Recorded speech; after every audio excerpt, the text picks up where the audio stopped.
Good morning. Today, 28 August 2026, Friday.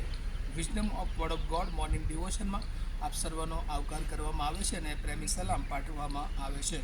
આજે સવારે આપણે નીતિવચનોના પુસ્તકમાંથી એનો 17મો અધ્યાય અને એની 6ઠ્ઠી કલમ પર પ્રભુના વચનમાંથી ટૂંકું મનન કરવા માગીએ છીએ. પ્રભુનું વચન આ પ્રમાણે કહે છે: સંતાનોના સંતાનો પુરુષનો ઉગટ છે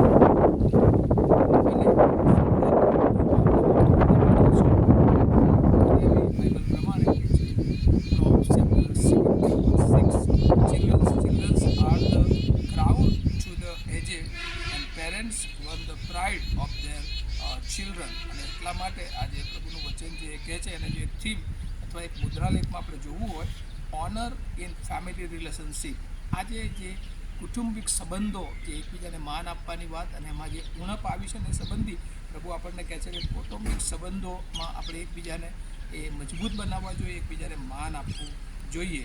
કારણ કે બાળકો એ ઈશ્વરે મા બાપને આપેલી એક ઉત્તમ ભેટ છે અને એટલે એ બાળકો એ યહોવાનું આપેલું ધન છે અને એટલે આપણે એમને સાચવવું જોઈએ. અને માતા પિતા તરીકે બાળકો એ ઈશ્વર જ્યારે આપણના જીવનમાં આપે છે ત્યારે પુનઃનિયમના 6ઠ્ઠા અધ્યાય પ્રમાણે આપણે એમની આત્મિક કાળજી રાખવી જોઈએ. એમને જે માર્ગમાં ચાલવું જોઈએ એ માર્ગમાં ચાલતા આપણે ઘણી બધી વાર એ શીખવવાનું ચૂકી જઈએ છીએ અને એટલા માટે આપણે ઘણી બધી વાર આપણા બાળકો મોટા થાય ત્યારે એમનું જીવન એ જુદી દિશા તરફ જતું જોઈએ છે, કારણ કે આપણે એમની જે કાળજી આત્મિક લેવી જોઈએ એમાં આપણે ચૂકી જઈએ છીએ. અને આજે સવારે માતા પિતા તરીકે, પેરેન્ટ્સ તરીકે એ પ્રભુ આપણને શીખવે છે કે આપણા બાળકોની આપણે એ કાળજી લેવી જોઈએ, એમના આત્મિક જીવનમાં ઉછેરવો જોઈએ, એમને સન્ડે સ્કૂલ ને જે ચર્ચની શરૂઆત થાય ત્યારથી જ એ આપણી સાથે રાખી અને એમના જીવનને એ વધારે પ્રભુમાં લાવવા જોઈએ. એ જ રીતે બાળકોની પણ જ્યારે મોટા થાય ત્યારે એ જવાબદારી આવે છે કે તેઓ મા બાપને એ માન આપે.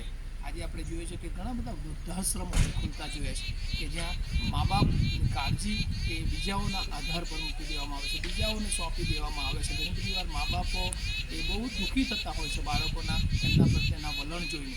અને એટલે આજે સવારે પ્રભુ આપણને શીખવે છે કે મા બાપો એ બાળકો તરીકે ઈશ્વરે આપણની ભેટ છે અને આ સંબંધ એ તો ઈશ્વર તરફથી મળેલો છે. અને એટલા માટે એ હંમેશા માતા પિતાઓએ એ બાળકોને માન આપી અને એમની જે ઈચ્છાઓ છે, એમની જે યોજનાઓ છે એમાં આપણે એમને મદદ કરવી જોઈએ, એમને હંમેશા આત્મિક જીવનમાં આગળ વધારવા જોઈએ.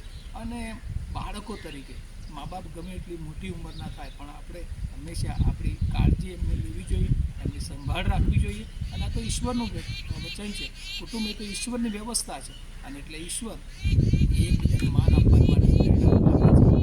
સવારે પ્રભુ આપણને પણ કહે છે કે જો આપણે મા બાપ તરીકે બાળકોને યોગ્ય દિશામાં વાળવાનું ચૂકી ગયા છે તો આજે સવારે પ્રભુ આપણને બાળકો આપ્યા છે તો બાળકોને ચોક્કસ એ આપણે એ દિશામાં કે જે પ્રભુ ચાહે છે એમાં ઉછેરીએ. ઘણી બધી વાર ઈશ્વરે આપણને પોતાના બાળકો આપ્યા હોતા નથી પણ ચર્ચના બાળકો એ પણ આપણા છે. એટલે જે લોકો ચાઇલ્ડલેસ પેરેન્ટ છે એમને પણ ચિંતા કરવાની અંદર આ પૃથ્વી પર જેટલા અન્ય એમના ઉંમરના જે બાળકો છે એ બાળકો પણ એમના છે. એટલે એમણે ચર્ચના બાળકોને પોતાના બાળકો સમજીને એમની કેર લેવાની હોય છે. ને એ જ રીતે બાળકોએ પણ મા બાપ એ ઈશ્વર તરફથી મળેલી ઉત્તમ ભેટ છે ને એ રીતે એ મા બાપોની હંમેશા કાળજી લેવી જોઈએ. એમની જરૂરિયાતો, એમની માંદગીમાં, એમની મોટી ઉંમરોમાં પ્રભુ આપણને એ શીખવે છે કે આપણે એમને માન આપવું જોઈએ અને આપણા દ્વારા કદી પણ એમને દુઃખ ન પહોંચે રીતે આપણે એમની સાથે વર્તવું જોઈએ. નાની નાની બાબતોમાં ઘણી બધી વાર આપણે મા બાપોને ભૂલી જતા હોય છે પણ પ્રભુ આજે સવારે આપણને કહે છે કે આપણે આપણા મા બાપોનું સન્માન કરીએ અને